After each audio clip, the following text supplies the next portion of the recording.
Hari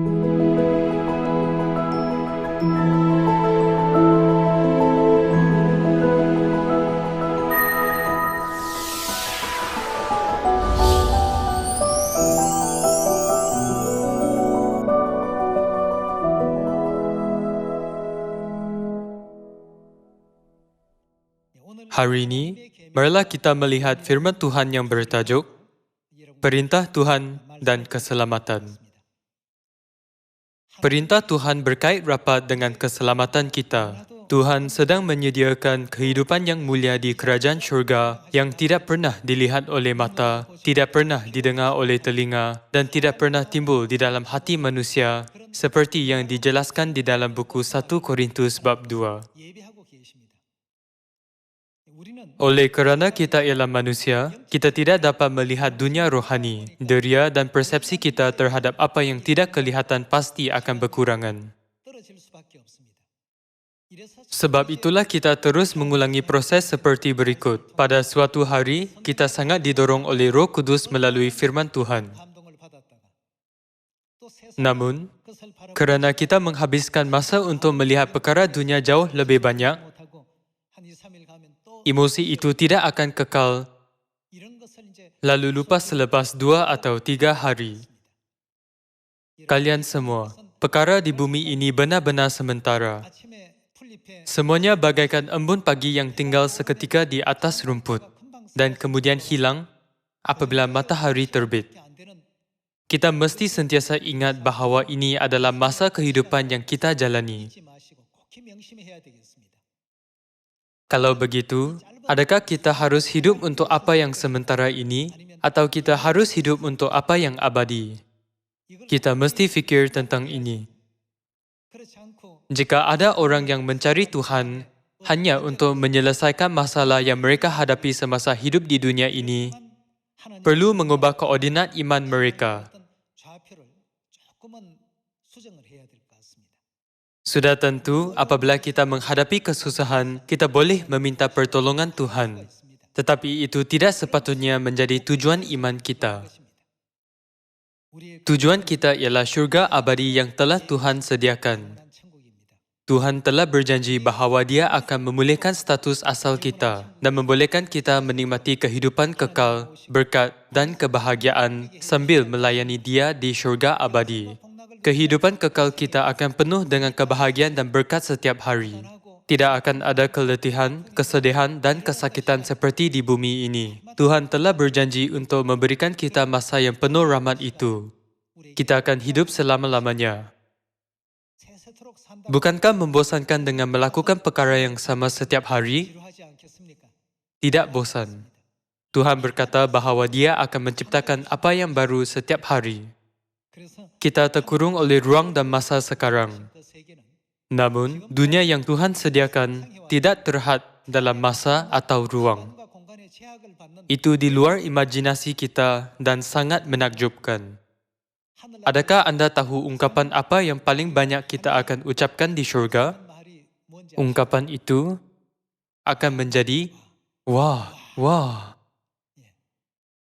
Setiap kali kita mengembara bersama Tuhan dan melawat planet lain, kita akan berkata, wah. Kalian semua, tiada tempat di bumi ini di mana kita terus-menerus berkata, wah. Saya mendengar bahawa ramai orang di dunia pergi ke Grand Canyon di Amerika Syarikat. Namun, tempat-tempat di bumi seperti Pulau Jeju tidaklah seronok seperti lawatan pertama jika kita melawat beberapa kali. Melawat sudah 10 kali dan pergi lagi, anda tidak akan berasa teruja. Semua yang ada di bumi ini adalah seperti ini. Ramai orang berkata, Disneyland di Amerika hebat atau Grand Canyon menakjubkan. Perkara di bumi ini mungkin kelihatan hebat hanya untuk seketika. Namun, kerajaan syurga adalah dunia yang melampaui imajinasi kita. Syurga adalah seperti apa yang tidak pernah dilihat, tidak pernah didengar, dan yang tidak pernah timbul di dalam hati manusia. Untuk membimbing kita ke tempat yang mulia itu, Tuhan memberikan perintahnya. Tuhan memberitahu kita tentang perintahnya, kamu mesti mengikutnya untuk pergi ke kerajaan syurga. Marilah pastikan melalui Galatia bab 1 bahawa kita dapat memperoleh keselamatan dan kerajaan syurga yang abadi melalui perintah Tuhan. Buku Galatia bab 1 ayat 6. Aku heran bahawa kamu begitu lekas berbalik daripada Dia yang oleh kasih karunia Kristus telah memanggil kamu dan mengikuti suatu Injil lain. Mereka dipanggil oleh kasih karunia Tuhan. Namun, tertulis bahawa dia heran bahawa mereka lekas berbalik daripada Tuhan dan mengikuti suatu Injil lain. Kita tidak dapat pergi ke kerajaan syurga jika mempelajari dan mengikuti suatu Injil lain. Sebab itulah Alkitab memberitahu kita, aku heran bahawa kamu mengikuti Injil lain. Ayat 7. Yang sebenarnya bukan Injil. Hanya ada orang yang mengacaukan kamu. Maksudnya, ada orang yang mengelirukan kita dan membuatkan hati kita dipenuhi dengan sesuatu yang salah dan yang bermaksud untuk memutarbalikkan Injil Kristus. Berita yang Tuhan sampaikan kepada kita adalah berita syurga, keselamatan, pengampunan dosa, kegembiraan setiap kali kita mendengarnya. Secara harfiah, berita baik iaitu Injil. Namun, di sini tertulis, hanya ada orang yang mengacaukan kamu dan bermaksud untuk memutarbalikkan Injil Kristus. Ayat 8. Tetapi sekalipun kami atau seorang malaikat dari syurga, walaupun malaikat yang sangat cemerlang yang turun dari syurga, yang memberitakan kepada kamu suatu Injil yang berbeza dengan Injil yang telah kami beritakan kepadamu, terkutuklah dia. Kalian semua, jika seseorang dikutuk, kutukan ini akan berlaku di neraka, bukan? Jika seseorang mengikuti Injil lain, meninggalkan perintah Tuhan, pasti akan ada kutukan bagi mereka. Adakah anda berfikir bahawa Tuhan mengatakan ini untuk mengancam dan membuat kita takut? Kerana itu adalah fakta, Tuhan membiarkan para nabi yang didorong oleh Roh Kudus menulis perkara ini di dalam Alkitab, bukan? Tuhan menunjukkan jalan yang tidak seharusnya kita jalani. Semua perkara di dunia rohani tidak dapat dilihat kerana kita berada dalam badan manusia. Sebab itulah Tuhan berkata, pelajarilah Alkitab setiap hari. Hiduplah menurut ajaran Alkitab setiap hari. Apabila kehidupan sementara ini berlalu dan masa yang abadi bermula, kita akan menyedari mengapa Tuhan memberikan kita perintah ini dan membimbing kita ke jalan ini. Hari itu pasti akan tiba. Sebab itulah Tuhan berkata, tiada Injil lain. Maksudnya, Tuhan tidak membuat cara lain atau jalan lain yang membawa kita ke syurga. Bukan? Namun, ramai orang mencadangkan pelbagai cara dan manusia biasa yang bukan Tuhan datang berkata, akulah dia. Kita tidak harus tertipu oleh orang seperti itu atau digodai oleh apa yang mereka katakan. Ayat 9. Seperti yang telah kami katakan dahulu, sekarang ku katakan sekali lagi, jikalau ada orang yang memberitakan kepadamu suatu Injil yang berbeza dengan apa yang telah kamu terima, terkutuklah dia. Jadi bagaimana sekarang? Adakah ku cari kesukaan manusia atau kesukaan Tuhan? Adakah ku coba berkenan kepada manusia? Sekiranya aku masih mau mencoba berkenan kepada manusia, maka aku bukanlah hamba Kristus. Dalam erti kata lain, jika aku mengatakan ini untuk mendapatkan populariti, aku bukanlah hamba Kristus. Aku menginjil kepada kamu apa yang aku dengar, lihat dan belajar daripada Tuhan. Inilah maksud Rasul Paulus, bukan? Ada kerajaan syurga yang abadi bagi kita. Untuk membimbing kita ke kerajaan syurga, Tuhan telah mengampuni semua dosa dan pelanggaran yang telah kami lakukan di syurga. Tuhan menyelamatkan roh kita yang tersesat dalam dosa. Untuk membawa kita ke syurga pada akhirnya, Tuhan menubuhkan hukum dan perintahnya. Hanya orang yang mematuhi hukum kebenaran dapat dianggap sebagai orang yang benar-benar menerima Tuhan dalam hati mereka. Oleh itu, Tuhan telah menubuhkan perintahnya sebagai tanda. Ada perbezaan besar antara orang yang mempunyai perintah Tuhan dengan yang tidak. Walaupun kita tidak dapat melihat Malaikat pemusnah di dunia malaikat dapat melihat tanda itu sejelasnya. Tertulis di dalam buku Galatia bab 1, aku hairan bahawa kamu begitu lekas berbalik dan mengikuti suatu Injil lain. Maksudnya, mengapa kamu tidak mengikuti ajaran kebenaran, tetapi mengikuti suatu yang lain?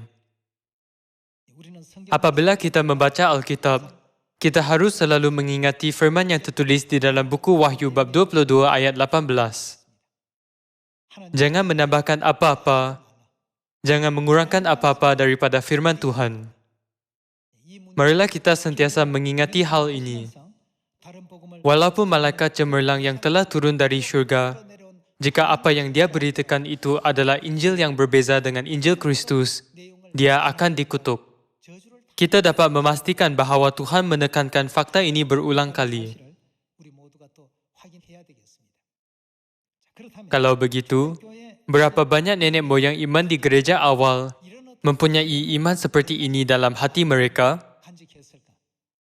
Apabila kita melihat semua bahagian di dalam Perjanjian Baru, kita dapat pastikan bahawa orang kudus gereja awal mempunyai iman yang mutlak dalam hal ini. Marilah melihat buku Efesus bab 2 ayat 19.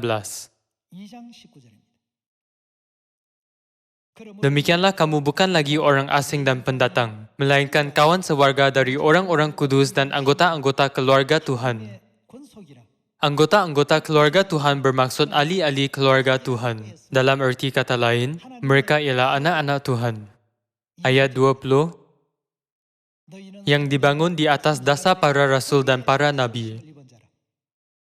Mengenai para nabi di sini, ada nabi-nabi pada zaman Perjanjian Lama, tetapi ada nabi-nabi Injil pada zaman Perjanjian Baru juga. Kepada orang kudus, Rasul Paulus sedang menyampaikan semua ajaran dan pendidikan yang tertulis di dalam buku Efesus, bukan? Yang dibangun di atas dasar para rasul dan para nabi dengan Kristus Yesus sebagai batu penjuru. Di dalam dia tumbuh seluruh bangunan, rapih tersusun, menjadi bait Tuhan yang kudus di dalam Tuhan. Di dalam dia, kamu juga turut dibangunkan menjadi tempat kediaman Tuhan di dalam roh.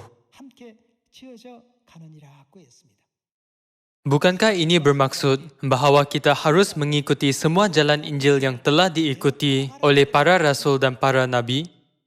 Namun, lihatlah semua gereja di sekeliling kita pada hari ini. Adakah terdapat gereja yang mengikut jalan yang telah dijalani oleh para rasul dan para nabi? Kita dapat memahami semudahnya melalui perintah Tuhan. Para rasul mematuhi ibadah Ahad? Tidak. Para rasul menyambut Krismas? Tidak. Para rasul membina salib dan menganggapnya sebagai objek iman? Tidak. Kalau begitu, apakah jalan kebenaran yang para rasul dan para nabi lalui? Setiap kali kita melihat 66 buah buku Alkitab, kita dapat memahami semudahnya. Kita kini beribadah pada hari Sabat, iaitu hari Sabtu. Mereka beribadah pada hari Ahad. Dari sudut pandangan para rasul dan para nabi, antara semua gereja, gereja yang dibina di atas dasar para rasul adalah gereja yang mengadakan ibadah apa? Seperti yang ditunjukkan dalam sejarah, ibadah hari Ahad berdasarkan undang yang menentukan hari Ahad sebagai hari istirahat oleh Maharaja Konstantin pada tahun 321 Masihi. Kita tahu fakta ini sebaiknya. Kita juga tahu sebaiknya bahawa Christmas yang berasal dari festival agama pagan Rom menyusup masuk ke gereja pada tahun 354 Masihi apabila gereja menjadi korup. Salib diperkenalkan ke gereja pada tahun 431 Masihi. Adakah terdapat rasul yang masih hidup? Tidak seorang pun. Kita dapat melihat bahawa gereja menerima semua adat ini selepas kematian Rasul Yohanes, yang merupakan rasul terakhir. Semua adat dan peraturan yang dipatuhi di gereja-gereja pada hari ini berasal dari mana? Adakah itu berasal dari Tuhan? Jika tidak, gereja-gereja yang mematuhinya akan dikutuk menurut buku Galatia bab 1. Kalian semua, inilah ajaran yang sangat penting, bukan? Apabila kita mengatakan itu, ada orang yang memfitnah kita. Tiada nama An Sang Hong pada zaman para rasul, bukan? Adakah terdapat ajaran itu pada zaman para rasul? Adakah terdapat ajaran Ibu Syurgawi pada zaman para rasul? Kalian semua, adakah terdapat ajaran itu atau tidak? Ada semua ajaran itu. Di mana? Yesus telah menjelaskannya melalui Rasul Yohanes. Melalui buku Wahyu bab 2 ayat 17 dan bab 3 ayat 12. Kita diberikan bukan hanya nama Yesus, tetapi juga nama apa? Wahyu ini diberikan pada zaman apa? Tuhan telah memberikan wahyu ini melalui Rasul Yohanes, yaitu Rasul pada zaman para Rasul, dan menyebut tentang ibu seperti Yerusalem Syurgawi adalah perempuan yang merdeka dan ialah ibu kita. Bukankah semua ini ajaran para Rasul? Mereka mendapat semua ajaran ini daripada Yesus. Ajaran-ajaran yang diajar melalui Roh Kudus dan diajar oleh Yesus sendiri, semuanya direkodkan di dalam Alkitab, bukan? Hari perkahwinan anak domba telah tiba dan pengantinnya telah siap sedia. Ini bukanlah ramalan yang kita ciptakan pada zaman ini. Bukankah ramalan ini telah wujud sejak zaman para rasul? Namun, apakah yang berlaku pada ajaran yang telah wujud pada zaman para rasul? Semuanya tersembunyi. Jadi Tuhan berkata bahawa Dia akan datang dan menyatakan semuanya. Tuhan menulis semua ajarannya di dalam 66 buah buku Alkitab melalui para rasul dan para nabi. Orang lain tidak dapat melihat ajaran itu, tidak dapat mendengarnya, dan tidak dapat memahaminya. Namun, Tuhan datang ke bumi pada zaman Roh Kudus ini dan menyatakan semua kebenaran yang tersembunyi dalam kegelapan, bukan? Dia menyatakan nama barunya dan kebenaran tentang Ibu Syurgawi Yerusalem baru juga. Jika seseorang berkata bahawa ajaran ini tiada pada zaman para rasul, sila bertanya, Rasul Yohanes hidup pada zaman apa? Siapakah yang menerima wahyu daripada Yesus? Siapakah yang menulis buku Galatia? Tolonglah bertanya kepada mereka. Adakah kita menulis buku-buku itu pada zaman ini? Tidak. Semuanya telah wujud di atas dasar para rasul. Memandangkan para rasul dan para nabi hidup pada zaman anak, mereka hanya memainkan peranan mereka. Namun, semua ajaran ini dinyatakan dan diberitakan pada zaman apa? Nama baru Yesus, yaitu Kristus An Sang Hong, akan muncul hanya pada zaman Roh Kudus. Juga, kebenaran Ibu Syurgawi Yerusalem baru akan diisytiharkan pada penghujung rancangan penubusan Tuhan selama 6,000 tahun, bukan? Kalian semua, jika seseorang bertanya, di mana ada nama An Sang Hong pada zaman anak, janganlah biarkan imanmu goyah. Para rasul dan para nabi telah menulis ramalan tentangnya. Namun, memandangkan mereka hidup pada zaman anak, mereka hanya memainkan peranan untuk diselamatkan pada zaman itu. Sekarang, kita hidup pada zaman Roh Kudus. Kita hidup pada zaman apabila kita menggunakan nama baru Yesus yang Dia beritahu kepada kita. Kita mempercayai Ibu Syurgawi Yerusalem baru yang Yesus nyatakan kepada kita apabila Dia datang ke bumi ini dalam nama barunya. Semua kebenaran ini sudah diberikan oleh Tuhan pada zaman para rasul. Semuanya sudah bermula di atas dasar para rasul. Bukan? Tuhan sudah pun memberikan semua kebenaran ini pada zaman para rasul. Apabila anda membeli barangan runcit dan menyimpannya di dalam peti sejuk, adakah anda makan semuanya pada hari yang sama? Sudah tentu, orang yang ada selera makan akan dapat menghabiskannya dalam satu hari. Kita biasanya menyimpan di dalam peti sejuk selama 10 hari atau sebulan, atau lebih lama lagi di dalam peti ais. Semuanya dibeli pada hari yang sama. Namun, adakah kesemuanya digunakan pada hari yang sama? Tidak. Apa yang harus digunakan pada zaman anak itu telah digunakan pada zaman anak. Namun, apa yang harus digunakan pada zaman Roh Kudus akan digunakan pada zaman Roh Kudus. Marilah membuka buku Wahyu. Siapakah yang memberikan buku Wahyu ini? Marilah melihat bab 1 ayat 1. Inilah wahyu Yesus Kristus yang dikaruniakan Tuhan kepadanya, supaya ditunjukkannya kepada hamba-hambanya apa yang harus segera terjadi. Dan oleh malaikatnya yang diutusnya, ia telah menyatakannya kepada hambanya Yohanes. Yohanes ialah rasul yang hidup pada masa kedatangan Yesus yang pertama.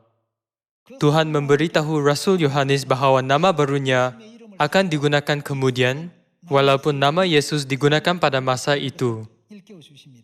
Bab 3 ayat 11. Buku Wahyu bab 3 ayat 11. Aku datang segera, peganglah apa yang ada padamu, supaya tidak seorang pun mengambil mahkotamu. Barang siapa menang, ia akan kujadikan soko guruku di dalam bait suci Tuhanku. Dan ia tidak akan keluar lagi dari situ.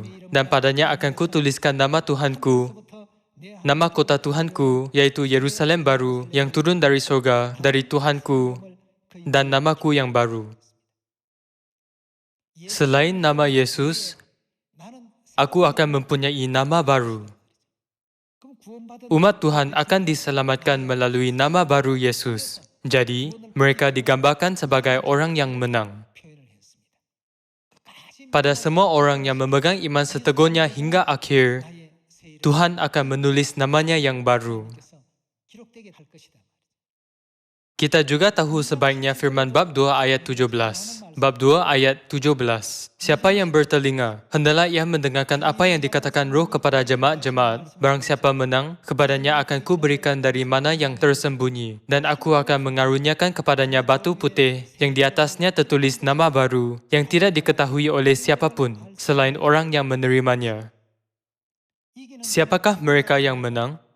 Ringkasannya, mereka ialah orang yang diselamatkan. Bukan, Tuhan berjanji untuk memberikan nama baru kepada orang yang diselamatkan. Namun, adakah gereja di dunia tahu tentang nama baru atau tidak? Tidak tahu. Nabi Yesaya menulis, umatku akan mengenal namaku. Namun, mereka mendakwa diri sebagai umat Tuhan seyakinnya, walaupun tidak tahu tentang nama Dia. Pada masa gereja awal, Tuhan sudah pun memberikan semua kebenaran yang akan dinyatakan sehingga akhir zaman. Dan apabila Dia datang buat kali kedua, Dia menyatakan semua maknanya. Jika kita memahami ini dengan betul, kita akan mendapat tahu mengapa kita mempercayai Tuhan Bapa dan Ibu. Berdoa dalam nama Kristus An Sang Hong dan beribadah dengan gembira di Sion. Gereja kita dibina di atas dasar para rasul. Kadangkala, ada ahli yang berkata, saya yakin hari Sabat dan Paskah, tetapi tidak yakin dalam menyebut tentang Tuhan Bapa dan Tuhan Ibu. Kalian semua, kita tidak menginjilkan apa yang tiada di dalam Alkitab. Kita perlu menyatakan semua kebenaran Alkitab sebagaimana adanya. Tuhan Bapa pasti ada, bukan? Jelas tertulis bahawa Kristus akan datang ke bumi ini dalam nama barunya. Tuhan akan menyatakan dirinya sekali lagi untuk menganugerahkan keselamatan kepada mereka yang menantikan Dia. Firman tentang Tuhan Ibu ada di dalam Alkitab atau tidak? Marilah membuka buku Wahyu bab 19. Marilah kita bersukacita dan bersorak-sorai dan memuliakan Dia, kerana hari perkahwinan anak domba telah tiba dan pengantinnya telah melakukan apa? Dia telah siap sedia. Semua ahli teologi mengakui bahawa anak domba ialah Kristus. Hari perkahwinan Kristus telah tiba dan pengantinnya telah siap sedia. Maksudnya, anak domba itu pasti ada pengantinnya, bukan? Kalian semua, bilakah buku Wahyu ditulis? Ia ditulis oleh Yohanes, iaitu salah seorang rasul. Kalau begitu, kandungan itu sendiri adalah kebenaran. Betul? Ini bukanlah kandungan yang kita tulis pada zaman Roh Kudus ini. Gereja yang berdiri teguh di atas dasar para rasul ialah gereja Tuhan. Beritakanlah fakta ini seyakinnya. Firman tentang Bapa yang akan datang dan Ibu Syurgawi Yerusalem yang akan muncul pada hari-hari terakhir adalah ajaran kebenaran yang telah pun diberikan pada zaman para rasul. Tuhan bukan sahaja memberikan ajaran tentang Paskah dan hari Sabat pada zaman para rasul, tetapi juga memberikan ajaran tentang Bapa dan Ibu. Aku pergi, tetapi aku datang kembali. Dia akan menyatakan dirinya sekali lagi kepada mereka yang menantikan dia. Tuhan memberikan firman Ibrani bab 9 ayat 27 hingga 28 pada zaman apa? Bukankah semua itu diberikan pada zaman para rasul? Buku Wahyu bab 22 ayat 17. Roh dan pengantin perempuan itu berkata, marilah. Roh dan pengantin perempuan di sini ialah anak domba dan isteri anak domba yang kita lihat sebentar tadi di dalam buku Wahyu bab 19 ayat 7. Menurut Trinity, Roh ialah Tuhan Bapa dan pengantin perempuan Tuhan Bapa ialah Tuhan Ibu. Marilah, dan barang siapa yang mendengarnya, hendaklah ia berkata, marilah. Dan barang siapa yang haus, hendaklah ia datang. Dan barang siapa yang mau, hendaklah ia mengambil air kehidupan dengan cuma-cuma. Ada orang yang mendakwa bahawa pengantin perempuan merujuk kepada gereja atau ahli-ahli gereja. Jadi marilah melihat sama ada betul atau tidak melalui Wahyu bab 21. Bab 21 ayat 9. Maka datanglah seorang dari ketujuh malaikat yang memegang ketujuh cawan yang penuh dengan ketujuh malapetaka akhir itu. Lalu ia berkata kepadaku, katanya, marilah ke sini. Aku akan menunjukkan kepadamu pengantin perempuan mempelai anak domba. Lalu, di dalam roh, ia membawa aku ke atas sebuah gunung yang besar lagi tinggi dan ia menunjukkan kepadaku kota, apa? Kota yang kudus itu, Yerusalem, turun dari surga, dari Tuhan. Dengan mengandaikan bahawa isteri anak domba melambangkan ahli gereja, adakah mereka turun sebagai makhluk yang kudus? Apabila mereka turun dari syurga, kita semua datang ke bumi ini sebagai pendosa, bukan sebagai yang kudus. Oleh itu, jika mengatakan bahawa isteri melambangkan gereja atau ahli-ahli adalah bertentangan dengan ajaran Alkitab. Manusia telah diusir ke bumi ini sebagai makhluk yang tidak kudus, berdosa dan fana yang ditakdirkan mati. Namun, bagaimana pula dengan pengantin perempuan iaitu isteri anak domba? Dia datang sebagai yang kudus, bukan? Ibu syurgawi Yerusalem baru, iaitu isteri anak domba yang merupakan pengantin perempuan, akan muncul di bumi ini. Dengan meminta berkali-kali agar anda semua dapat memiliki keyakinan yang teguh dalam firman kebenaran yang telah Tuhan berikan di Sion dan tidak akan kehilangan kerajaan syurga yang abadi. Saya tamatkan khutbah hari ini. Terima kasih.